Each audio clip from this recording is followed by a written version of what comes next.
We're also emphasizing to employers that there are resources to help them hire workers part-time without those workers losing their unemployment benefits through short-time compensation.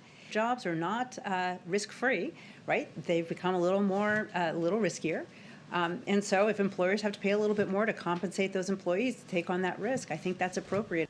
There you go. The White House urging businesses to simply pay workers more, or alternatively, game the system in order to compete with federal unemployment benefits. But 18 states, including Tennessee, are pushing back and ending the incentives not to work. Here to react is Tennessee Senator Marsha Blackburn. Senator, thank you so much for being with us. Let's start with this. What's your reaction to hearing that? Game the system, figure out a way for employees to retain unemployment, or here's an idea the White House is suggesting. Just pay your people more. What's your reaction? Well, they are so out of touch with reality. In Tennessee last week, we had 255,000 available jobs. We have 49,000 people still receiving this plussed up unemployment compensation. So this is one of the reasons our governor has said we're bringing this to an end. We need to get people back to work, children back in school, life back to normal. And the way you do that is to say, look, there are plenty of jobs.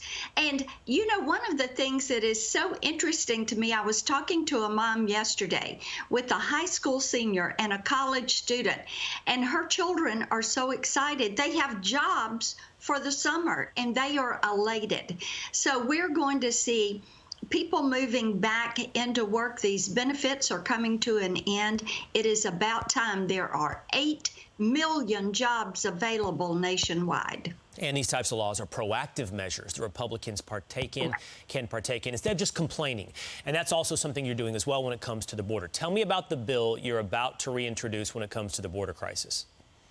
Yes, you just had a great conversation with Secretary Pompeo and discussed what's going on the border. It was under control when Joe Biden took office. The reason is we had the migrant protection protocols, which is President Trump's approach to securing that border, having individuals seeking asylum and entry into the country remain in Mexico until that appeal is heard.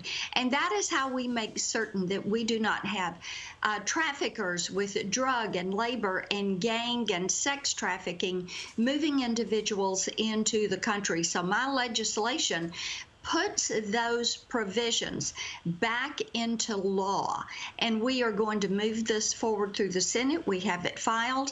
We have some co-sponsors on it.